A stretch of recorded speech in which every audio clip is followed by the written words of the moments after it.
What is going on, ladies and gentlemen? We are back again with another 90-day fiance video, and in this one itself in particular, we're going to be talking about Jibri and his relationship with his mother. But before we get into it, let's start off by giving a big massive shout out to every single person that is a member of the channel.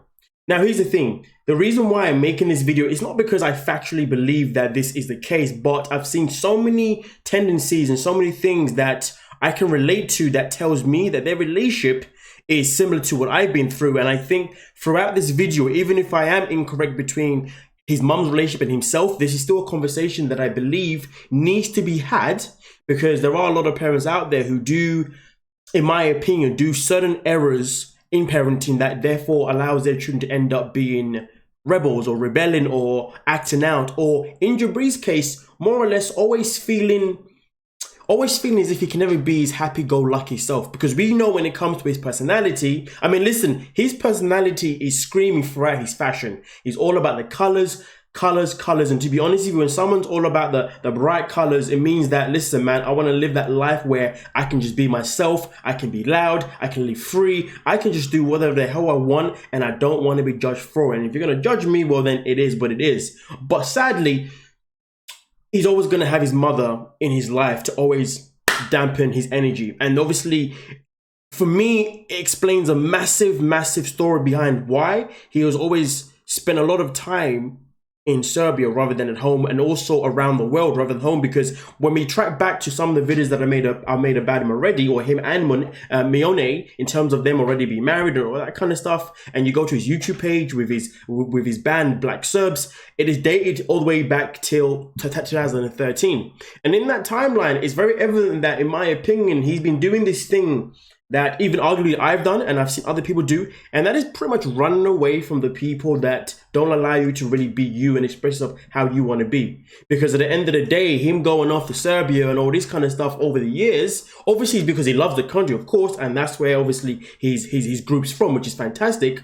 But at the same time, you got to understand, if for someone who is, for people who would be more family oriented, give or take, they wouldn't really be spending too much time away. Now, again, I cannot say how much time he has spent away from home for over the years, but one thing that I can say for sure, in my opinion, is that for him to have been able to pursue the life he's always wanted to pursue in terms of the Black Serbs and all that kind of stuff, I don't think that's something he would have ever been able to do whilst being at home. Because, well, his biggest critique, to be fair, his biggest critique would be a positive thing, more like his biggest downfall. And I say that, I don't even say that lightly. His biggest downfall seems to me as if it's actually his mother, and that's why he seems to want to go away to do things rather than stay at home. And let's just look at a clip of when his mother is talking to him about being miona. And this is obviously something that happened in the first episode.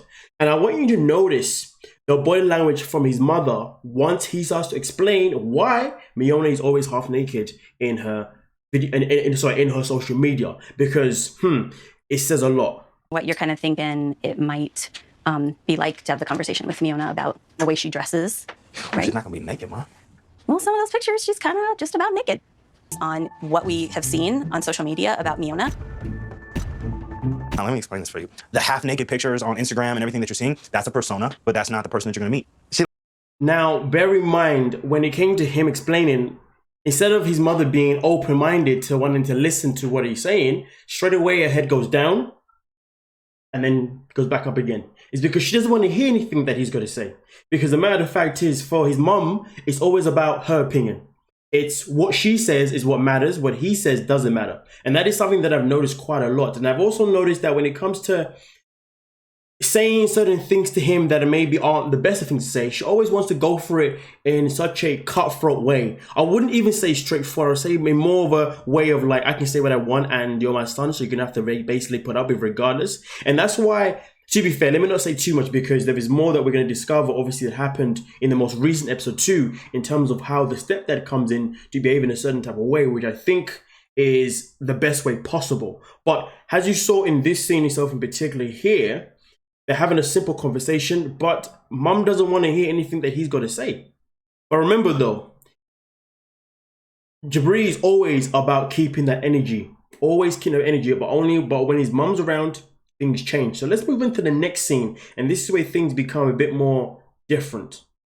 Taking care of the house and cooking and those kinds of things. Maybe 1 or 2 meals a week that you guys would cook and take care of? Yeah, we can do that. Okay. I don't know how good it's gonna be, but we can try.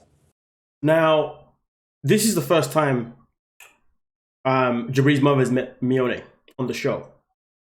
And straight away, she's wasting no time by laying down the rules, which is fine. You know, there's nothing against that necessarily. But you can tell that Jibri's like, wait, hold on a minute. We've just got home. We haven't gone to sleep yet. You know what I mean? Something the next day, yes, nothing like that. And boom, you're already onto my girl. It's one thing they're always onto me, but now you're onto my girl as well. It's like, Mom, when are you never gonna stop judging me? When are you gonna let me just live? Why can't I just be who I want to be? And here's the thing, when it comes to being a parent, it's all about helping your child have a structure. It's all about raising your child to understand rights and wrongs, and also raising your child to be able to make decision making, to have good decision making, okay? But the matter of fact is though, there are a lot of parents who don't get that right. A lot of parents who don't even do that in a certain way. And there's so many other things that you're supposed to do as a parent. But the things that you're not supposed to do as a parent is to make your child become a rebel to you. Is to make your child feel as if no matter what they do, they're never going to please you. Is to make your child feel as if like, well, when they're around you, they always have to basically suppress who they are. Or when they're around you, you've always got to voice yourself and you've always got to have to defend yourself. Because in this scene stuff in particular, you saw that the second that she started talking, his mum had a smirk on her face, and that smirk is very freaking familiar. I've seen that so many times in my freaking life. I tell you that now. God damn. Ugh. But you saw the way he was. He was like, oh, nah, not this again. Not this, or not even that. Not this already. Like, really? You're not even gonna let my girl breathe? This is the woman that I'm looking to marry, and obviously I want you to get along. But if this is how you're gonna be, that ain't cool. But let's proceed to a little bit more, if you dig what I'm saying. Putting makeup on people's faces, or is it actually making your own makeup? Doing makeup on people, I definitely still want to do that, but I want to expand that and make a makeup line. Jibri, are you upset we're asking Miona some I know, questions? I asked her the same question 4 times in a row. She just got here. She's tired from the plane. I mean, listen, this is the thing, isn't it? She just got off a plane, a long ass flight, and then boom, grilling her straight away. I mean, to be honest with you, I've got to give respect to Mione because she did a very decent job, or a very good job, to be fair, to just stay cordial, stay calm and relax, and answer the questions as respectful as possible. But the push was there from the moment that she basically walked into the property. Now, even though Miona has a lot of flaws, one thing that I can definitely praise her for is how she handled the situation in terms of how to respond to Jibri's parents, because the way they are being is just unnecessary. The girl was literally just landed in a foreign country, a country that she's never been to before, okay? And she has no one around that she knows, no family, no friends, nobody. You know what I mean? And really and truly, you want to make someone feel homely from the moment that they land.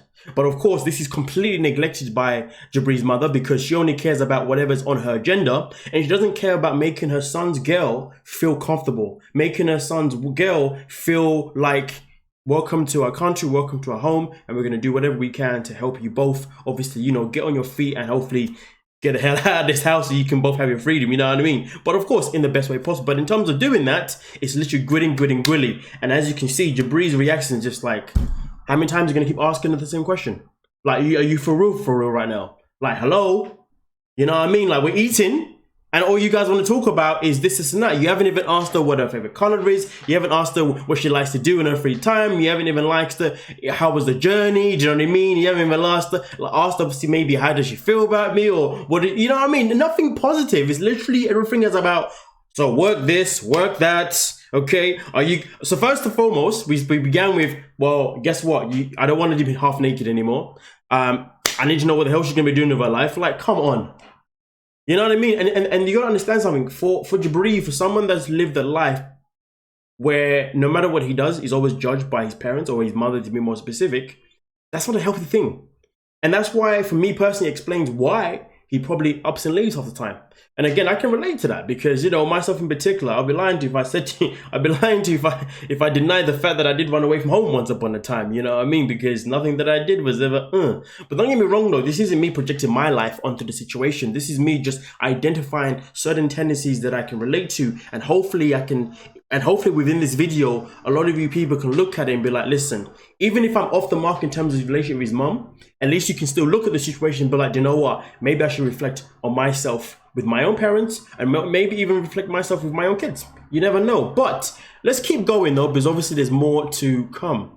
Questions right away. That threw me off a little bit. And it's worrying questions. It's not like encouraging questions. Come on, parents. We need some encouragement from y'all. I think it'd be good for you guys just to get settled, and then we can work on the dishes. Okay. Is that cool? Mm-hmm. Okay, thank you. I mean, listen, Jibri hit the nail on the head right there. You know, hit the nail on the head right there. You know, it's not even encouraging questions. It's not even positive questions. It's all literally negative things. But like I said before, with the dad though, or his stepdad, he's the one that at some point he will come in and try and balance out and be civil. Obviously, with what he says there, that's him trying to just cushion it. But at the same time, though, you notice how Jibri had to get that, not necessarily approved from his mother, but he was like, is that okay though? Like, you know what I mean? Because he knows that she's the biggest issue. She's the one that's always giving him this stick. You know what I mean? That's something that he's obviously had for such a long time, if you understand what I'm saying. So understand the fact that he had to do that says it says 1,000 words, to be honest with you, you know. But let's proceed. Wow. This looks very interesting. Thank you. Is that a good or bad? I don't know. Shall I give? You see, I wasn't impressed with that straight off the bat. First thing, she's like, "Whoa, this looks very interesting." Miona already picked up on it, and she's like, "Is that good or bad?" Obviously, the mother at that point decided to track back just a little bit. But the matter of fact is that the comment was never needed. Really and truly, it was the mother that said that she wanted Jibri and Miona to cook. She wanted them to do certain things. She said that on the very first night that she landed. And they've gone out the way to cook and surprise them. Now, bear in mind, the cooking was obviously terrible. Where is the appreciation though? Really and truly, the first reaction from Jibri's mother should have been, "Oh, I see you've cooked. That's how nice of that. You know, oh, I see, obviously, you know, you're taking seriously, obviously, you know, everything that I asked for, and I really appreciate that. So let's sit down and let's eat." You know what I mean? Now, at that point, then, obviously, eat. And of course, if you don't like the food, then obviously, there's nothing wrong with being honest about it. But just the setup of the whole situation was just sour. You know, oh, you know, at first she was like, "Oh, I wasn't expecting food," which isn't necessarily a negative thing per se, but the way she did it, you know what I mean? And then obviously comes in with that little statement, you know.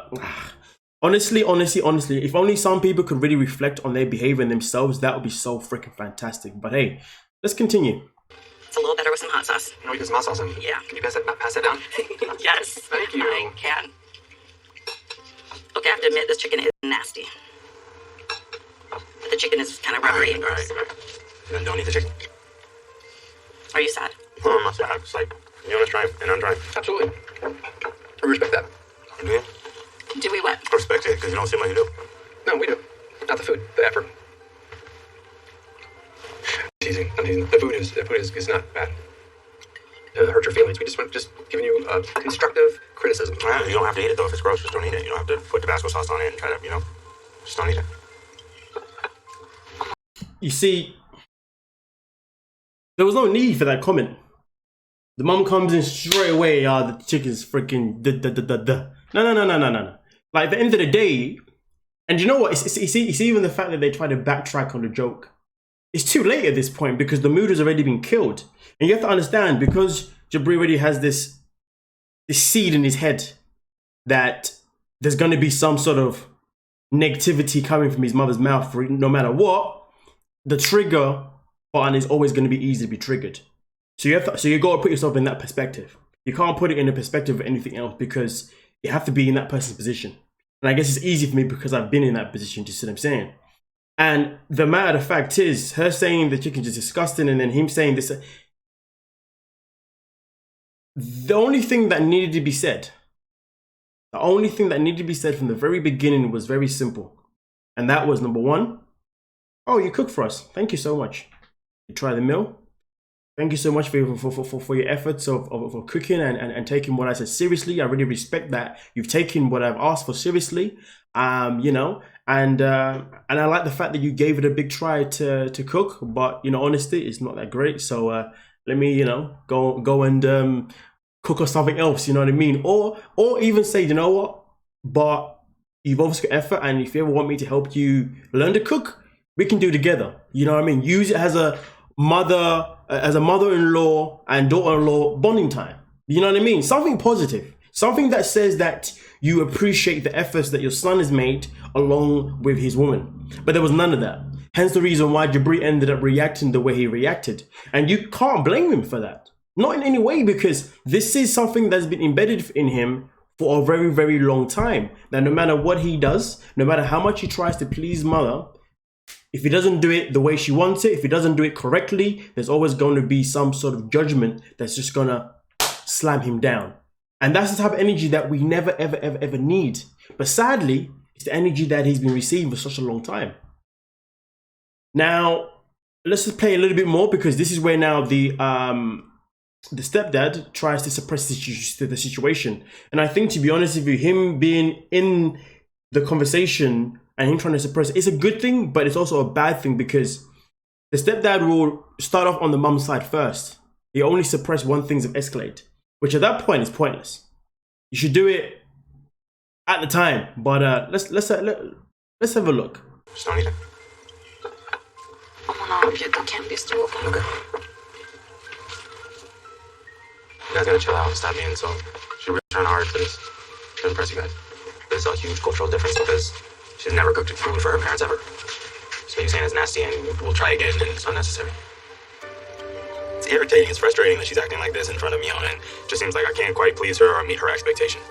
If my mom continues to go down this path, it's gonna push Miona and I away. And I don't want that to happen. I don't want that to happen. Jibri, we appreciate the effort. Thank you. Okay, it's a fun first meal. Listen, it's gonna push us away. The sad thing is, he's already been pushed away anyway. The fact that he keeps coming back home, I can only commend him for that. You know, and his mom can only appreciate that he keeps coming back home, because for me, on the other hand, I was like, you know what? The way I see it and things, I'm very different. You know, for me personally, I believe giving everyone the same energy. If my friend does me wrong, you're not my friend anymore. If my partner does me wrong, you're not my partner anymore. If my family does me wrong, you're not my family anymore. Because at the end of the day, to be honest with you, I don't see a reason why we should ever excuse someone just because they're our family. For a lot of us in this world, for some of us in this world, a lot of this world, our family is our biggest enemy, is our biggest setback, is our people that pushes down the most, to be honest with you. I'm just someone that recognized that and said to myself, do you know what? I'm gonna be fine without you. And I walked away. Since then, I've been amazing. My life has only been better. But this isn't me trying to promote people to walk away from their families, you know what I mean? It's just that everybody has a line. My line was drawn. I got to that point, got to that pinnacle point, and I was like, you know what? It's time I start giving every single person that I know the same freaking energy. Because at the end of the day, I've got a journey in this world, just like everybody else, and I plan on succeeding to my best abilities. And I ain't gonna do that if I've got people around me who are always trying to bring me down and telling me that I can and cannot do certain things, when at the end of the day, how do you know that I can and cannot do it if I haven't even tried it yet? And even when I try, if I fail, it doesn't mean I stop. I'll keep going. Why? Because that's exactly who I am. You feel what I'm saying? But the fact is, though, Jibri keeps going back, which I think his mum is very, very fortunate and very, very lucky, because the way she has behaved has been unacceptable. And the fact that the stepdad is the one that has to calm down the situation in the end and lighten the mood is even more embarrassing, to be honest with you. You know what I mean? But hey, good thing he's there though. It's a good thing that he's there anyway. And to be honest with you, I really hope that their relationship, one, improves, or two, which is the one I prefer. Hopefully this is just all for show, just for the cameras. But sadly, I don't believe it is, because like I said before at the very beginning of this video, if we're tracking back to some of the things that we've already learned about Jibri, he's someone that has spent quite a lot of time away from the States. You know what I mean? Okay, he seems to me as if he's been around the world doing certain things with his band, as well as obviously meeting this woman. And, you know, some people do it because they genuinely want to see the world, but then there's some people do it because they are rebelling from the responsibilities that they're supposed to do because their parents told them this and that, but they were just never guided in the right way. You know what I mean? Because at the end of the day, don't get it twisted. Anything that his mum has put in front of him would have obviously been for the benefit of him. It's just how she's gone about it hasn't been acceptable. Well, at least that's what I've picked up from the situation at hand. But like I said though, at the end of the day, everything that I'm saying is obviously all based on my own opinion, based on what I've seen from their relationship so far in the series, and I've found some of it to be not triggering in a bad way for myself, but triggering in terms of it's allowed me to be like, damn, I'm seeing too many similarities to myself and my mother. This is not good. And I'm like, this is a conversation that needs to be brought forward, because hopefully it's gonna help some of you people obviously reflect on your own relationship with anyone in your life. It doesn't even have to be your parents. It could be your relationship with your partner or your friends, and realize that these people ain't doing nothing but trying to bring you down, or maybe you're doing nothing but trying to bring them down. Either way though, hopefully this video helps everyone in some way, in some type of form, because it's all a matter of your perception of how you want to see the freaking video. You dig what I'm saying? But with that being said though, we're going to leave it there, because of course I've now shown you a episode from each, I've now shown you a clip from each episode so far of this season, so in particular that they are featured in, and we have seen obviously this relationship that he's had with his mum so far, and I really hope that it can improve, but like I said before, hopefully it's just all for show, which I very doubt very much, even though, you know, their relationship is kind of for show at this moment in time. But nonetheless though, end of the day, all I want to say is this, is that it's a good thing though that Jibri still tries his best to be on the positive side, just like myself in particular, and still does his best to try and pursue the life that he wants to pursue, and that is fantastic. Honestly, that takes a lot of strength and resilience, believe me, I know. And also at the same time, I think it's a good thing that obviously he's with a woman that's willing to go through this insane journey with him, if you dig what I'm saying. And believe me, I tell you, it is insane. But nonetheless, though, it doesn't mean I'm ever going to be blinded to their absolute madness and questionable choices throughout the season. You know what I mean? Honestly, we are the most, I say we, I'm one person, but we, as in everyone here, myself in particular, we are the unbiased channel. You know what I mean? We keep it 100, straightforward, straight to the point. But nonetheless, though, thank you so much for your time. Like, subscribe, and peace.